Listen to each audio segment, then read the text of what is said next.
Баршаңызға қайырлы күн достар. Бүгін сіздерге дәмі ауызда еритін сүзбелі чизкейктің рецептісімен бөлісетін боламын. Видеоны қарамас бұрын YouTube арнама тіркеліп, жанында қоңыраушамен лайк басып, комментарий қалдыруды ұмытпаңыздар. Алдымен құрғақ жұмыртқа мен қантымызды салып, жақсылап араластырып аламыз. Қантымыз толығымен еруі қажет.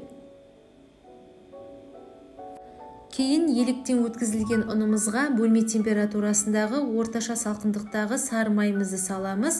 Сары майымыз 72,5%-дан жоғары болуы қажет. Ұнымызбен толығымен араластырамыз.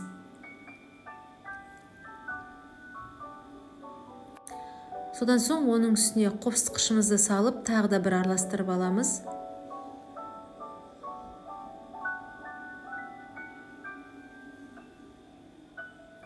Содан соң жұмыртқа мен қант араластырылған сұйықтығымызды құйып, жұмсақ қамыр илейтін боламыз.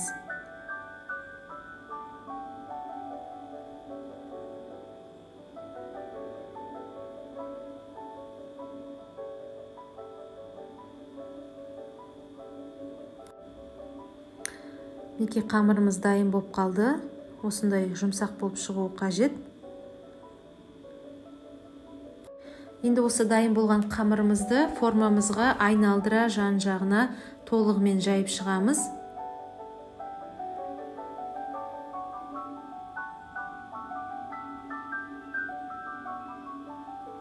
Енді осы қамырымыздың шеттерін шанышқының көмегімен айналдыра біркелкі тегістеп шығатын боламыз.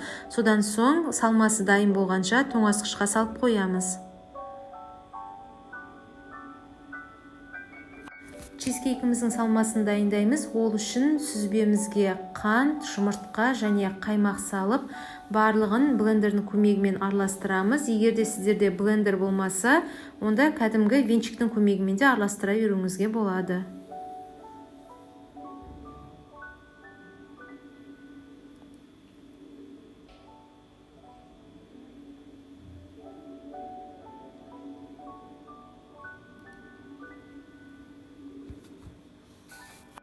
Мінекей осындай сұйық масса шығуы қажет. Енді осы массаны формамыздың ішіне айналдыра құйып шығамыз.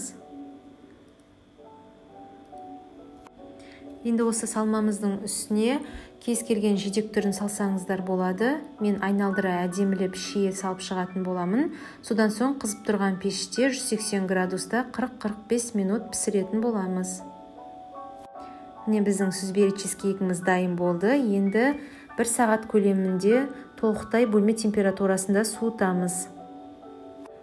Жалпы чизкейкті бөлме температурасында 1 сағат суытқан соң, кейін тоңазытқышта 2 сағат ұстау қажет, себебі толығымен қатып сіңу үшін. Бірақ та мен қазір осы суыған бойда сіздерге кесіп көрсетіп жатырмын. Сіздер де міндетті түрде жасап көріңіздер. Өте жұп-жұмсақ болып шығады. Астарыңыз дәмді болсын.